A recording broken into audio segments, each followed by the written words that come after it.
नमस्कार, स्वागत करता हूं फिजिक्स ज्ञान मुकेश ने एक चैनल पे। आज हम लोग सुपर पोजिशंस ऑफ व्यूज की क्वेश्चन बैंक का बच्चों 4 मार्क की जो क्वेश्चन है, मतलब यहां पे सेशन डी में क्वेश्चन आता है। मतलब ये चैप्टर सेशन डी के लिए इंपॉर्टेंस भी हो सकता है। ओके, उसके बाद में बच्चों ये चैप्टर खत्म होते जा रहा है। आज का लास्ट का एंड का लेक्चर्स है, बस इसके बाद में न्यू लेक्चर्स आएगा। करीब करीब हमारे 8 चैप्टर हो चुके हैं। जैसे कि देखो, superposition views number 1, oscillation 2, KTG 3 chapters हो चुके हैं। करंट इलेक्ट्रिसिटी हो चुका है, उसके बाद मैग्नेटिक मटेरियल हो चुका है, ईएमआई हो चुका है, एसी सर्किट हो चुका है, ड्यूअल नेचर ऑफ रेडिएशन हो चुका है। बात समझ में आ रही है? तो इसके साथ में आप लोगों को तैयारी भी करना पड़ेगी। आपके ऊपर उतना मतलब दे दिया भैया तो झेलना तो पड़ेगा आप लोगों को। तो चलो बच्चों बात करते हैं ये क्वेश्चंस की। नंबर 1 जो दिया है, explain the formation of stationary waves. ठीक है, एनालिटिकल मेथड। देखो मेथड कौन सी है? What are the nodes and anti node, show that the distance between the 2 node और 2 एंटी नोड के बीच में की दूरी निकालनी है। बात समझ में आ रही है? मतलब हमारे पास नोड और एंटी नोड किसको बोलते हैं ये पता है। जैसे कि स्ट्रिंग का एग्जांपल, किसी का भी एग्जांपल ले सकते थे आप लोग। ठीक है, ये जुम जुम जुम, ठीक है, जुम जुम जुम, ये है नोड, इसको कहते हैं नोड, इसको भी कहते हैं नोड, इसको कहते हैं नोड। जिसका एम्पलीट्यूड क्या हो? मिनिमम। मिनिमम मतलब 0, और मैक्सिमम क्या हो सकता है भैया? ये एंटी नोड। ठीक है, ये भी है एंटी नोड। ठीक है, ये भी है एंटी नोड। मतलब 2 एंटी नोड के बीच में की दूरी और नोड के नोड टू नोड के बीच में की दूरी। समझ में आ रहा है कि ये हम लोग ने क्या थ्योरेटिकली भी बता सकते भैया। इसको कहते हैं लैम्बडा, मतलब एक लूप हो तो λ/2। तो ऑब्वियसली नोड नोड के बीच में की दूरी λ/2 होगी, और एंटी नोड के बीच में की भी λ/2, लेकिन एडजेसेंट। ठीक है, ये और इसके बीच में नहीं है, इसके बाद वाला ये दोनों के बीच में की दूरी निकालनी है। ठीक है, सिंपल क्वेश्चन है, ज्यादा हार्ड नहीं है। चलो, तो सबसे पहले हम लोग यहां पे थोड़ा सा consider the simple harmonic motion, equal amplitude लिख सकते हैं। ठीक है, एम्पलीट्यूड दोनों का सेम है, ऐसा कंसीडर करते हुए हम लोग पॉजिटिव डायरेक्शन से जो वेव्स निकालते हैं वो फॉर्मूला y1 = a। ये लिखो यार, स्मॉल। आपके बुक्स में स्मॉल ए लिखा तो स्मॉल ए लिखो, कोई प्रॉब्लम नहीं भैया, जो लिखना है लिख लो। ठीक है, तो स्मॉल ए लिखा है तो मैं स्मॉल ए लिखूंगा। ठीक है, साइन टॉइस पाई। ठीक है, ध्यान देना है, nt - x/λ। देखो पॉजिटिव डायरेक्शन के लिए। ठीक है, बता सकते हैं सेम एम्पलीट्यूड है, वेवलेंथ है, फ्रीक्वेंसी है, डायरेक्शन अपोजिट है। अपोजिट आने के बाद टकराएंगे रुक जाएगी। स्टैंडिंग वेव्स कहते हैं इसको, रोकना। वेव्स को एक ही जगह पे पार्टिकल ओनली ऑक्सीलेट कर रहे थे। ठीक है ना, ये y1 पॉजिटिव। नेगेटिव डायरेक्शन के लिए सेम निगेटिव, ये पॉजिटिव डायरेक्शन है भैया के लिए, ये वेव का इक्वेशन है। ये निगेटिव डायरेक्शन वेव y2 लिखूंगा मैं, a sine twice pi nt + x/λ। देखो मैंने a1 a2 नहीं लिखा, एम्पलीट्यूड सेम है, फ्रीक्वेंसी सेम है, सब कुछ सेम है, ओनली डायरेक्शन के कारण प्लस माइनस आ रहा है। देखो जब प्लस हो तो माइनस होना चाहिए, माइनस वाला प्लस होना चाहिए। ठीक है, प्रिंसिपल ऑफ, देखो 2 वेव इंटरफेरेंस हो रहा है ना, 2 वेव का मिलना, और 2 वेव का मिलने के लिए हम लोग प्रिंसिपल ऑफ सुपरपोजिशन वेव्स लगाते हैं और ऐड करते हैं y1 + y2। सही है भैया? y1 का इक्वेशन है, देखो a sine twice pi nt - x/λ plus y2 की वैल्यू है a sine twice pi nt + x/λ। हमारे पास एक फॉर्मूला है, कौन सा? Sine c + sine d। इसको कैसे लिखते हैं? Twice sine c + d/2 cos c - d/2। ये फॉर्मूला इस्तेमाल करना है, कर लेंगे। उसको क्या है? y = देखो 2, a इसमें कॉमन है, साइन है भैया, साइन के बाद टॉइस पा है। c किसको कहा है? मैं ब्लू पेन से जानबूझकर निकाल रहा हूं, इसको c और इसको d कहना है आपको। देखो आप बोलेंगे सर 2 साइन था, 2 साइन लिख दिया। सर a टॉइस पाई क्यों लिखा? क्योंकि a है, यहां पर टॉइस पाई इसलिए लिखना पड़ रहा है। ठीक है, उसके बाद में c + d, c है मेरे पास, देखने यहां पे ध्यान देना है, nt - x/λ प्लस d की वैल्यू प्लस करो, nt + x/λ। ठीक है, इसको छोटा ब्रैकेट लगे तो हाथात यहाँ पे डिवाइड बाय 2 लिखो, समझे? Okay, got it. इस कॉस को यहां लिख रहा हूं कॉस टॉइस पर, यहां पे आप लोगों को समझ में आ रहा होगा सी है N T minus X by lambda minus D, तो यहां पे minus N T minus X by lambda divided by 2, समझे? कोई शक है भैया? समझ में आ रहा है? तो y इज इक्वल टू, देखो यहां पे सेम वाली टर्म को मरवा दो, तो यहां पे ये टर्म मर रही है एन टी अपोजिट साइन, है ना? तो चलो मैं आगे बढ़ रहा हूं, आप लोगों के लिए अब एक काम करने वाला हूं, twice a sine twice pi. देखो यहां पे n t plus n t, twice n t by 2 cos twice pi, देखो माइनस टॉइस एक्स, ठीक है, बाय लैम्बडा, और ये 2 डिवाइडेड है, दिखाई तो दे रहा आपको, नहीं तो दिखाई ना दे और मैं लिखूं नहीं, बराबर है ना? कोई टेंशन नहीं। चलो आगे बढ़ते हैं बच्चों, आगे बढ़ रहा हूं मैं थोड़ा सा यहां पे। तो आगे बढ़ते बढ़ते क्या करना है, मुझे लगता है कि थोड़ा सा कैमरे को नीचे करता हूं ताकि सभी लोगों को दिख जाए, तो फायदा हो जाएगा ये, ठीक है, एक स्टेप बढ़ जाएगी, बाकी कुछ नहीं। ओके, तो यहां पे देखना है, ये 2 से 2 को मार दो, दोनों तरफ 2 से 2 को मार दिया, ये 2 से 2 मर गया, बाकी जो है वो लिखना है y is equal to 2a sine twice pi n t, समझ में आ रहा भैया? एन टी बचा है, यहां पे cos twice pi x by lambda. Sir कैसे, माइनस कहां गया? बच्चों आपको पता है ना, कॉस माइनस थीटा रहा तो कॉस थीटा लिखने का अधिकार होता है हम लोगों को। Got it? समझ में आ रहा है? दिख रहा है भैया? ऑल इज वेल है ना? चलो बढ़ रहा हूं मैं आगे। अब मैं थोड़ा सा यहां पे रीअरेंज कर रहा हूं equation, y is equal to क्या है भैया? 2a cos twice pi x lambda, कुछ नहीं, इसको 2 मल्टीप्लाई 3 किया, थ्रू मल्टीप्लाई 2 किया, तो आंसर तो वही आने वाला है ना। तो sign twice pi n T, समझे? लेकिन भैया ये तो एम्पलीट्यूड है। आप बोलेंगे सर कैसे होता है, क्यों होता है भैया? डिटेल में लेक्चर देखो। अगर मैं इस टाइम पे आपको डिटेल में पढ़ाऊँ क्वेश्चन बैंक, तो पॉसिबल ही नहीं होगा, उसके लिए तो 6 महीने लगेंगे। फिर मुझे तो शॉर्ट में आपको रिवाइज जैसे कर रहा हूं और आपको थोड़ा सा पुशअप करने की कोशिश करूंगा, ठीक है? तो इसको ए कहते हैं। जिन लोगों को नहीं आता है तो डायरेक्टली याद करना पड़ेगा। क्या करेंगे यार इस टाइम पे, है ना? आपको पता है कि मैंने एक लेक्चर में पूरा क्वेश्चंस पढ़ा है, जाके देख लेना वहां पे। इसको ए लिखा मैंने sine twice pi n t, मतलब बच्चा therefore A is equal to लिखा है 2a cos twice pi x by lambda. This is the amplitude, और ये मुझे यहां पे इक्वेशंस मिला है फाइनली। अब मुझे उन्होंने कहा है ये होगा, देखो फॉर्मुलेशन किया of stationary wave by analytic, what are the node and anti node बताना है। चलो लिख दो सर। नंबर 1 क्या लिखना है? नोड्स। नोड्स मतलब क्या है? जहां पे हमारा पार्टिकल का एम्पलीट्यूड जो वाइब्रेशन हो रहा है उसका क्या होना चाहिए? मिनिमम होना चाहिए। वर्ड में लिखना है भैया, मतलब 0 होना चाहिए। The condition of node minimum amplitude, wording में लिखना है, शब्दों में लिखना है, minimum amplitude A is equal to 0।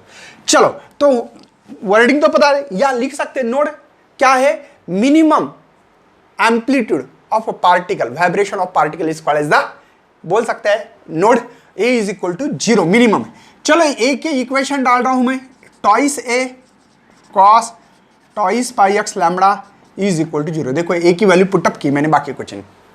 मुझे बताओ भैया, यहां पे ए डिवाइडेड गया, 2a डिवाइड गया तो 0 ही होने वाला है।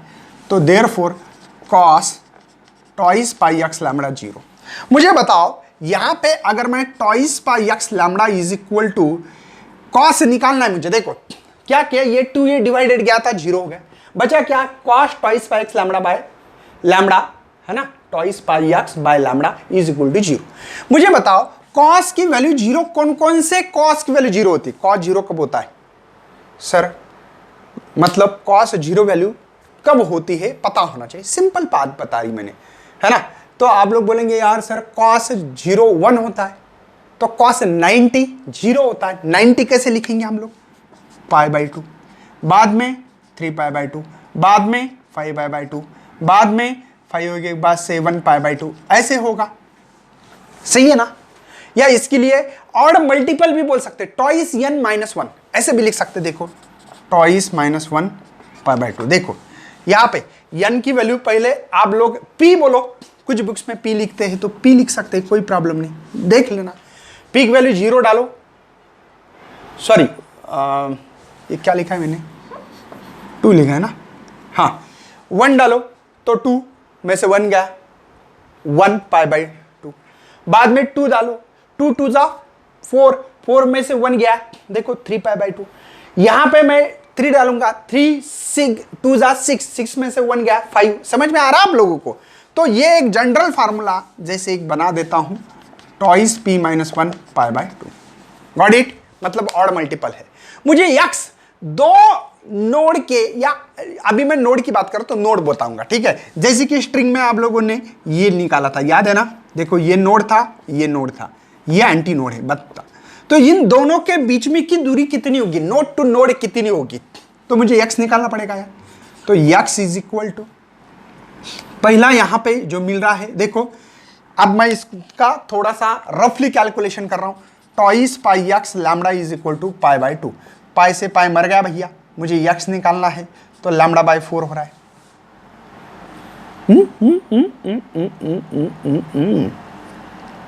ठीक है ना? यहां पे हमारे पास लैम्बडा बाय 4 ये मिल रहा है पहला, ठीक है? Lambda by 4। तो चलो पहली वैल्यू लैम्बडा बाय 4 लिखूंगा x की। दूसरी क्या मिलेगी सर? देखो twice pi x by lambda, ये 3 बाय 2 है, तो पाई पाई मर गया भैया, तो x हो गया 3 लैम्बडा बाय 4। मतलब देखो 3 लैम्बडा बाय 4। एक बात बताओ, पाई बाय 2 ये होता है 90, और 90 इसको कहते हैं, इसको देखो ये है यहां से यहां, क्योंकि ये पूरा 180 है ये, तो ये लैम्बडा बाय 4 होता है। तो यहां पे भी वैसे ही होगा 5, पाई बाय 2 जहां दिखा वहां पे लैम्बडा बाय 4 लिखना पड़ता है। समझे क्या? पाई बाय 2 की वैल्यू लैम्बडा बाय 4 है भैया, तो यहां पे 3 लैम्बडा बाय 4, 5 लैम्बडा बाय 4, यहां पे 7 लैम्बडा बाय 4। बात समझ में आ रही है?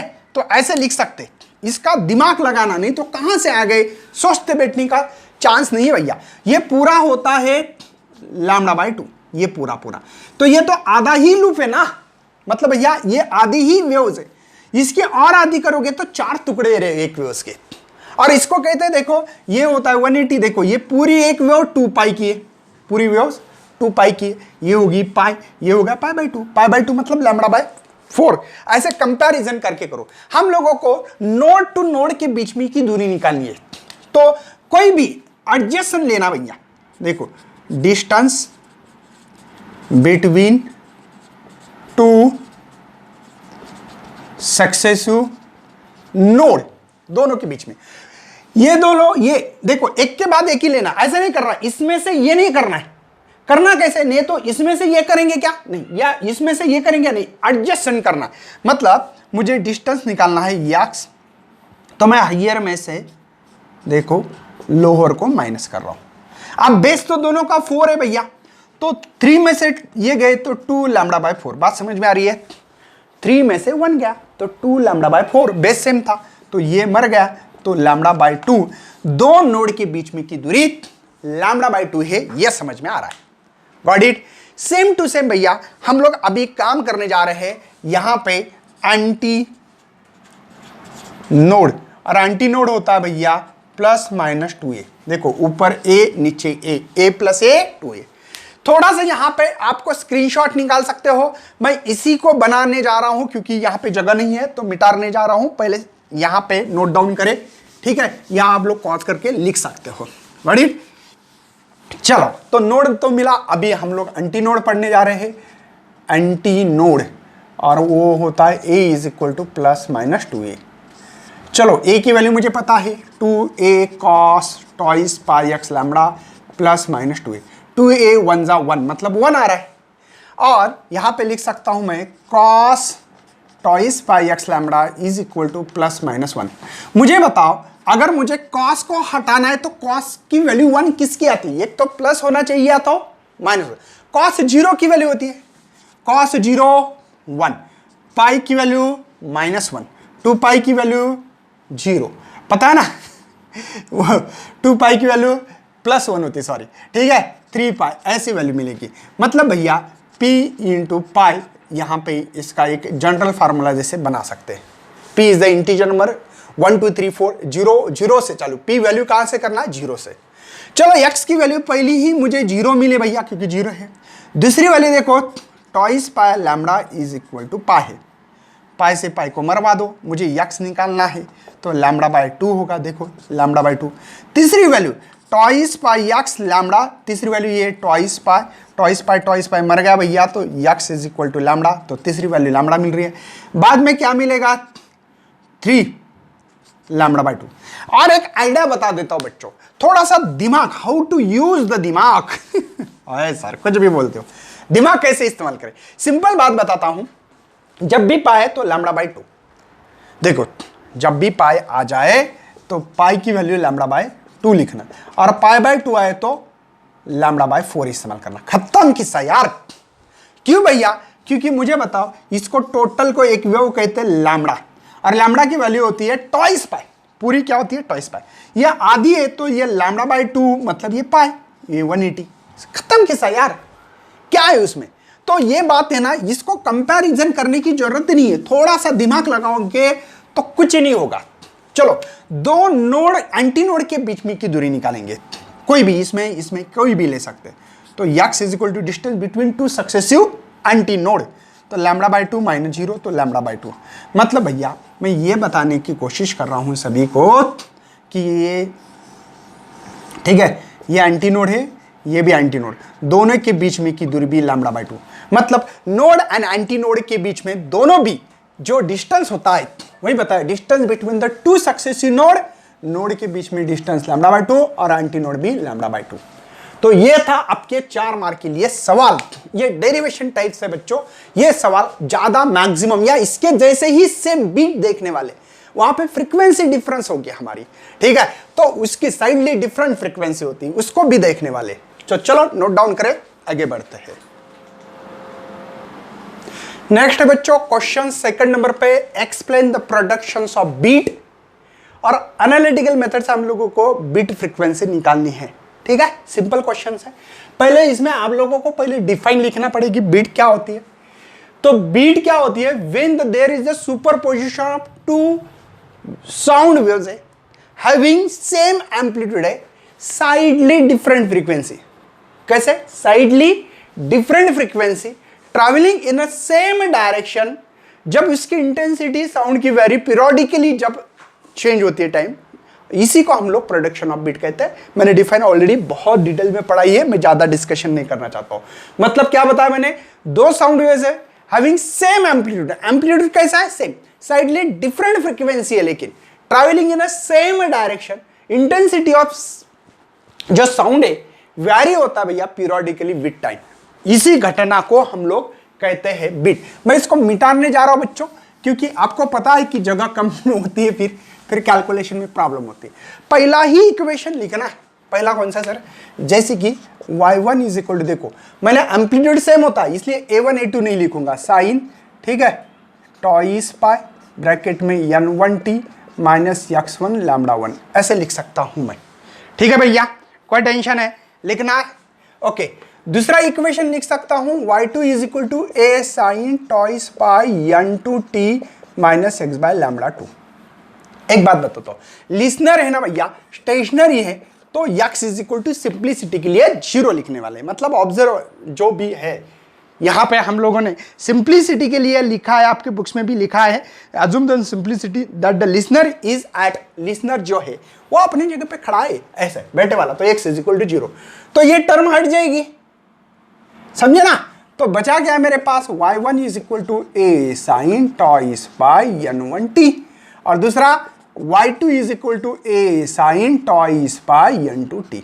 मुझे क्या करना है भैया, ऐड करना है प्रिंसिपल, पता है ना, सुपरपोजिशन प्रिंसिपल लिखना पड़ेगा, y इज इक्वल टू लिखो a sine twice pi n1t, ठीक है, यहां पे plus a sine twice pi n2t।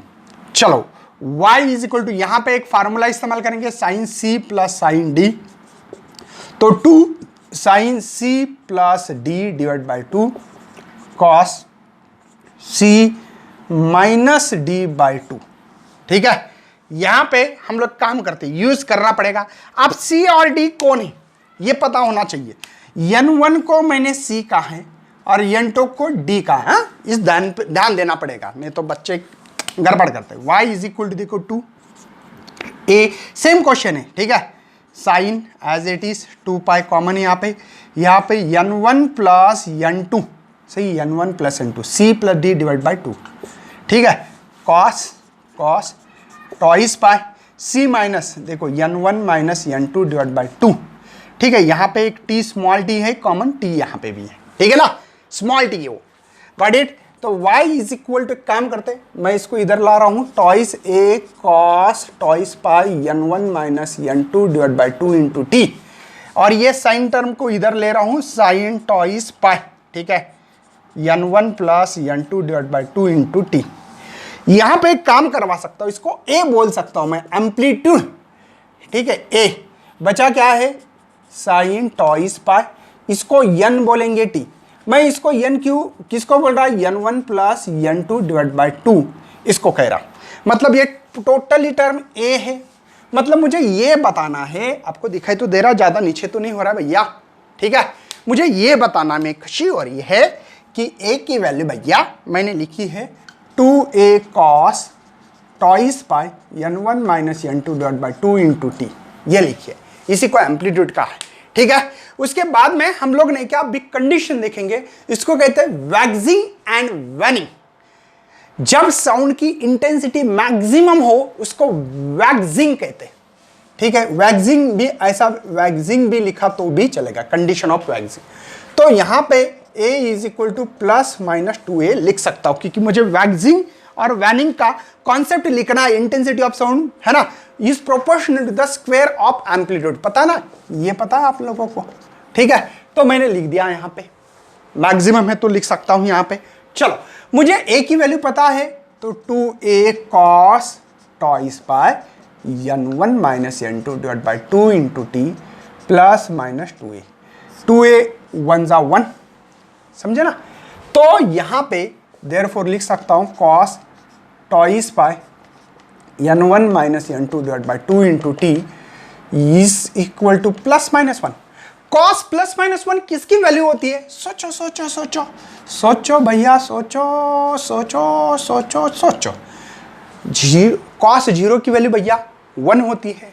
Okay sir, बाद में 1 वैल्यू किसकी हो सकती है यार, ठीक है बताओ, पाई की हो सकती है, बाद में 2 पाई की, 3 पाई की।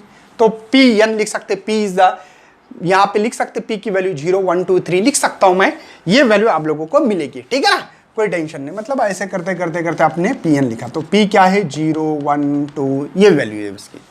चलो मुझे टी निकालना है, क्यों भैया, बताया है उन्होंने expression for the beat frequency. तो टाइम निकालेंगे, पीरियड का रेसिप्रोकल होता है फ्रीक्वेंसी। तो पहली वैल्यू तो 0 मिलेगी, दूसरी वैल्यू देखो N1 minus N2 divide by 2 T, ठीक है ना, इज इक्वल टू दूसरी वैल्यू पा है यहाँ पे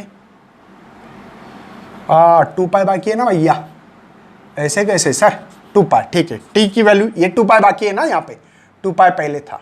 चलो कोई टेंशन नहीं है, ये मैं काम कर रहा हूँ, 2 2 कैंसिल होगा। ठीक है, तो यहाँ पे पाई, ठीक है, ये डिवाइड जाने वाला है पाई, N1 माइनस N2 पाई पाई मर गया भैया, तो 1 N1 माइनस N2। तो यहाँ पे इसकी वैल्यू, इसके लिए N1 माइनस N2। तीसरी वैल्यू क्या आएगी देखो, twice pi N1 minus N2 divide by 2 into t is equal to, ये तीसरी वैल्यू बोलूंगा मैं, है ना। तो 2 पाई मर गया डायरेक्टली, बहुत इजी हो गया। अभी तो इसको उल्टा करना पड़ेगा, N1 माइनस N2, तो यहाँ पे 2 N1 माइनस N2, यहाँ पे 3 N1 माइनस N2, ऐसे वैल्यू यहाँ पे मुझे मिल दे जाएगी, कोई टेंशन है। तो ये स्मॉल टी की मुझे क्या करना पड़ेगा यहाँ पे, अभी time interval between 2 successive is maxima, इसके बीच में, इसके किसी के बीच में रिलेशन निकाल सकते हैं, उसको कैपिटल टी बोलेंगे हम लोग। चलो ये दोनों का निकालेंगे, इस दोनों का निकालो, नहीं तो ये तो बहुत इजी है ना, ये तो बहुत इजी है, -0 करो, तो t is equal to 0 minus करने से कोई फायदा ही नहीं है। तो ये मुझे मिला है पीरियड, इसी को पीरियड ऑफ फ्रीक्वेंसी कहेंगे, या बीट फ्रीक्वेंसी निकालें, बीट ऑफ फ्रीक्वेंसी। क्या होगा बीट ऑफ फ्रीक्वेंसी भैया? बस उसको उल्टा करना पड़ेगा, तो उल्टा मतलब n1 माइनस n2। मुझे यही तो बीट फ्रीक्वेंसी निकालनी थी मैक्सिमा बोलो, ठीक है। नेक्स्ट भैया वैनिंग, नेक्स्ट है क्या? वैनिंग। और वैनिंग मतलब मिनिमम वो होता है 0।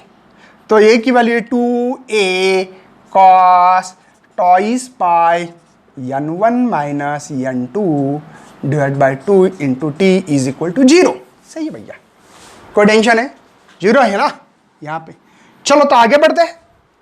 0 0 0 ले लेता हूं, चलो 2a गया तो ये 0 ही होगा। मतलब क्या है, मैं ये बताने जा रहा हूं कि cos twice pi n1 minus n2 divide by 2 into t is equal to 0। cos 0 value किसकी होती? तो twice pi n1 minus n2 divide by 2 into t. cos 0 मतलब भैया 90 होता है। बाद में 90 के बाद क्या होता है?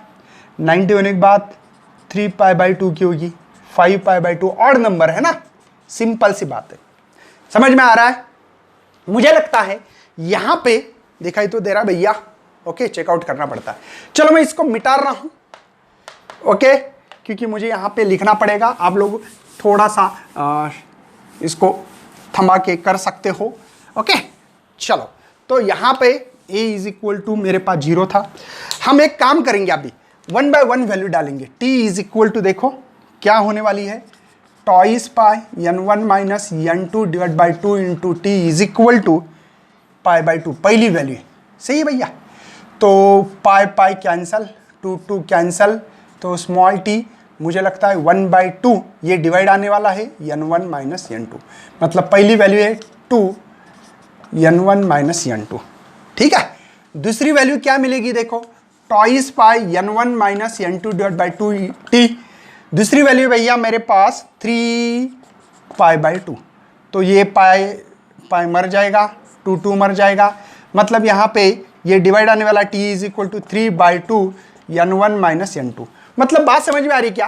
पाई को निकालते हुए इस वैल्यू में 3 बाई 2 n1 माइनस n2, मतलब क्या करना है, थोड़ा सा माइंड लगा दो यार। 3 बाई 2 करो, पाई के जगह पे ने क्या 1 बाई n1 माइनस n2 करो, मतलब यहाँ पे 5 बाई दूसरी वैल्यू 5 बाई 2, ठीक है, n1 माइनस n2 करो। ऐसे करते करते 7 बाई 2 n1 माइनस n2, ऐसे वैल्यू करते जाना। अब हम लोग काम करेंगे, हम लोग पहले बीट या पीरियड निकालेंगे, ठीक है, तो दोनों के बीच में निकालेंगे। कैपिटल टी देखो 3 by 2 n1 minus n2, minus करना पड़ेगा इसको। कितना सिंपल है बताओ, कि ये 1.5 है और ये हाफ है, एक बाकी रहेगा, मतलब भैया ये रहेगा। मेरी बात समझ में आ रही भैया? Got it? कोई टेंशन तो नहीं है? ये 1.5 है ना, 3 बाई 2 या आधा है, तो एक बाकी रहेगा। एक मतलब क्या, ये है, ठीक है भैया। इसी की फ्रीक्वेंसी निकालनी, बीट फ्रीक्वेंसी कहते हैं, बस उसको उल्टा करना पड़ता है, तो n1 माइनस n2, ठीक है। ये मुझे वैनिंग मिला, वैक्सिंग एंड वैनिंग।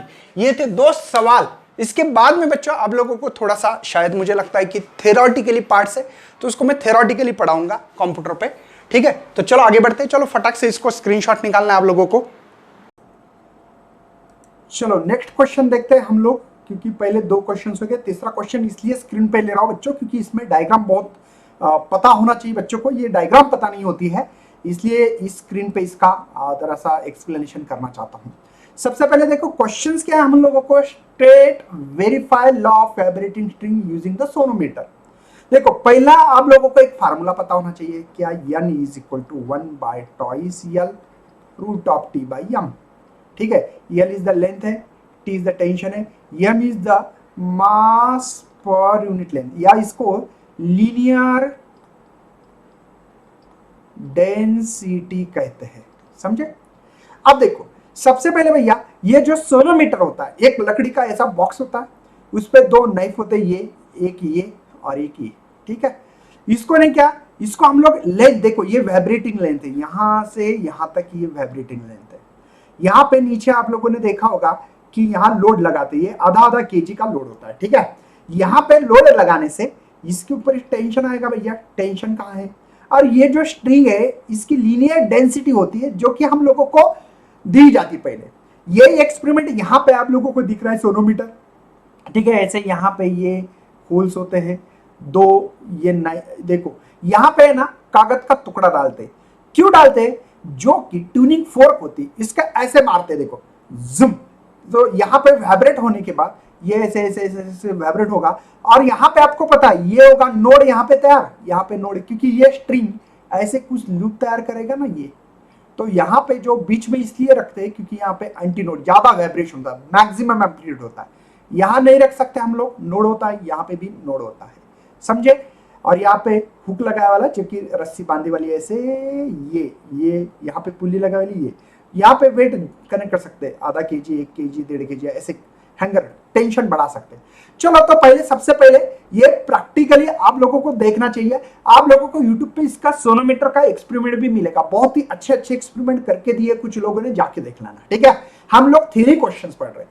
क्या है लॉ ऑफ लेंथ, देखो कैसे करोगे यार, ये कांस्टेंट करो, बस इनवर्सली 2 कांस्टेंट है 1 कांस्टेंट है, तो कैसे लिखोगे, ये frequency is inversely proportional to the length of the vibrating string. देखो ये लेंथ, ये पूरी इसकी लेंथ नहीं है, ओनली वाइब्रेट, ये और ये इसके बीच में जो वाइब्रेट हो रही है वो लेंथ है।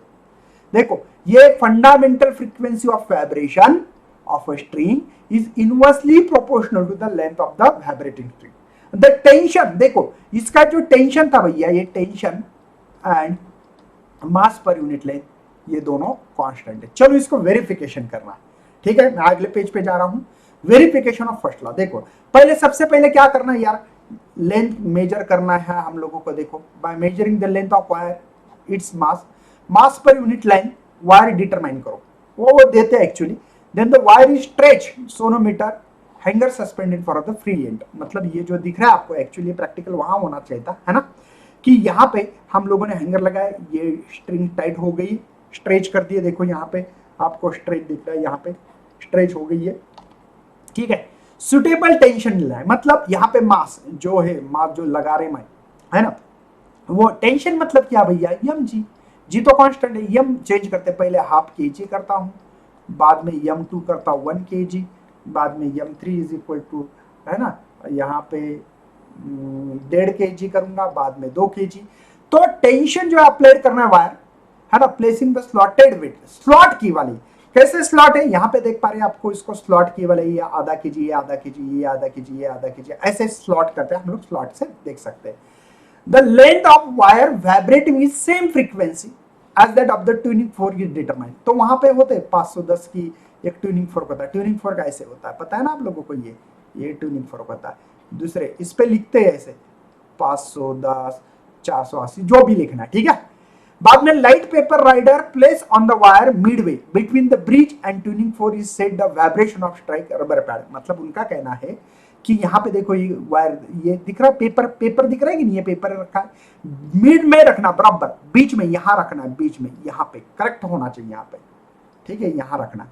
और ट्यूनिंग फोर्क, ये जो ट्यूनिंग फोर्क है, इस रबर पैड पे मारना है इसको, जैसे मारेगा वैसे वाइब्रेट होने के बाद इसके ऊपर क्या करना है आप लोगों को, ठीक है, ऐसे रखना है। ये दिख रहा है, मेरा पेन दिख रहा है, ये ऐसे रखना है इसके ऊपर, इस ट्यूनिंग फोर्क को जैसे रखोगे वैसे वाइब्रेशन होगा, वाइब्रेशन होने से ये जो पेपर है वो हिलेगा, ऐसे जुम जुम जुम जुम जुम नीचे ऊपर करेगा।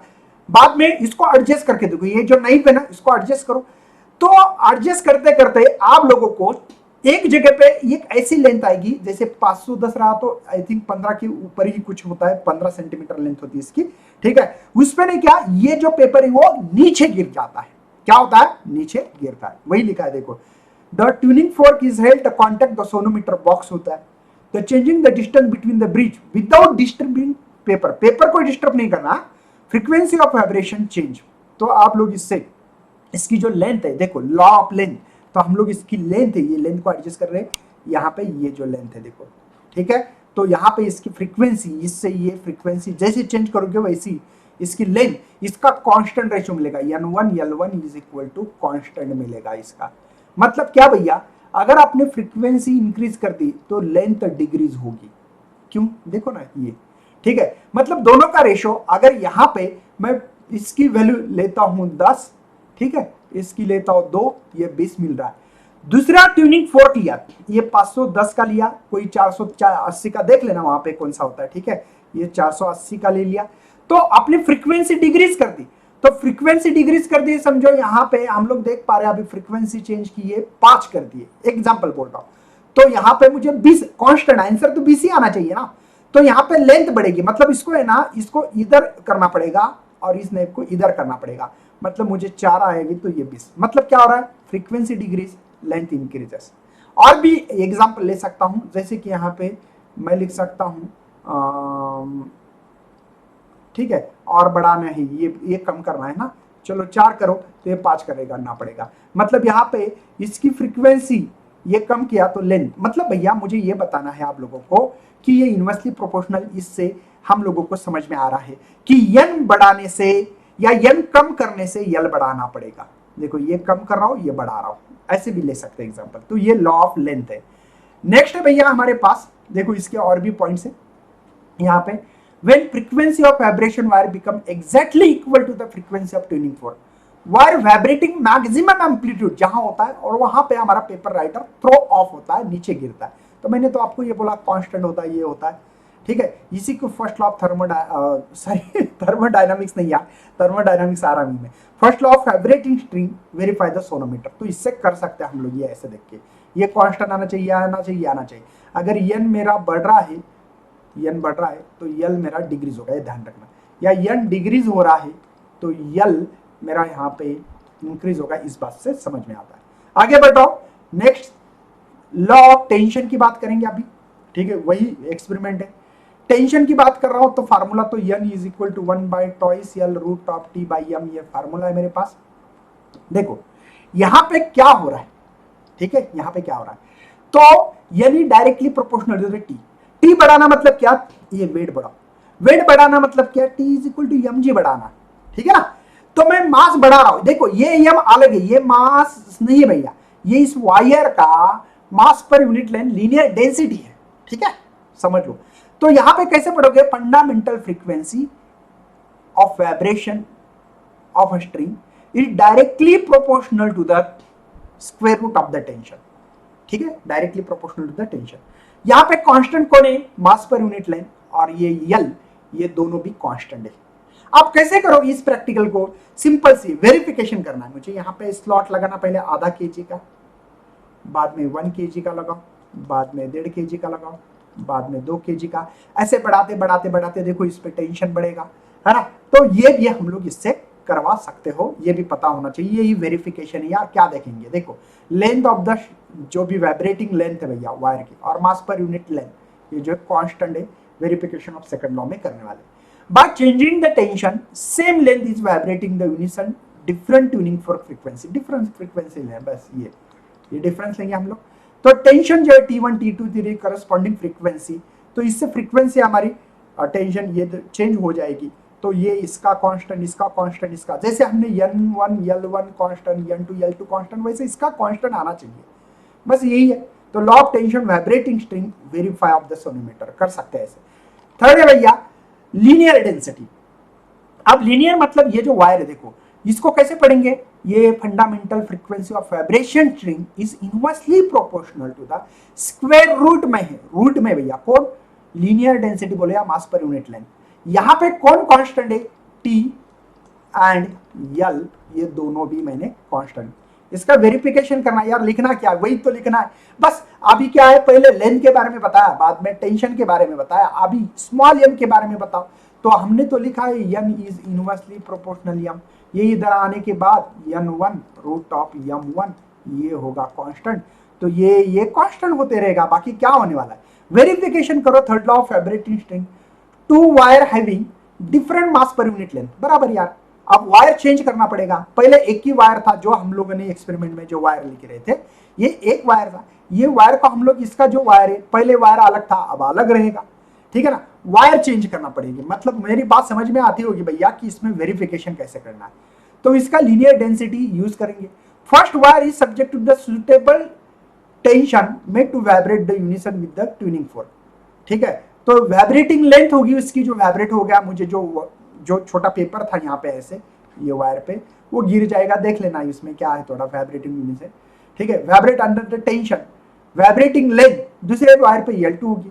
बस इसको कर लो, इसको कांस्टेंट मानो, इनका जो कांस्टेंट रेशियो है समझो 20 आ रहा है तो 20 आना चाहिए, बस बाकी दूसरा क्या है। तो ये हम लोग इसका भी देख सकते हैं। इसके अलावा भैया ये जो स्मॉल m है ना, इसका मतलब होता है मास पर यूनिट लेंथ, लेकिन मास होता है volume into density divide by L। मैंने करके दिखाया था, याद होगा, एरिया इनटू लेंथ मतलब वॉल्यूम होगा रो bye L।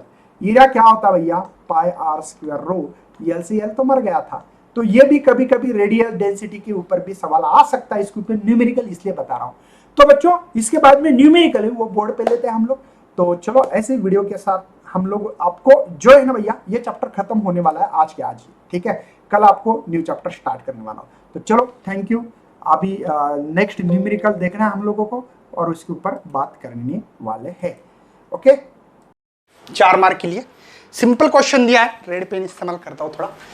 Waves produce by the two vibration in medium have the wavelength 2 metre है और 2.1 मीटर है, ठीक है, respectively. Sound together they produce the 8 beat per second. देखो पहले सबसे पहले यहां पे मुझे वेवलेंथ दी वाली है, ठीक है, वेवलेंथ λ1 आंसर में, λ1 2 मीटर, λ2 2.1 मीटर, ठीक है, और बीट फ्रीक्वेंसी भैया n1 माइनस n2 दे वाला है 8 बीट पर सेकंड। सही है, कोई टेंशन है।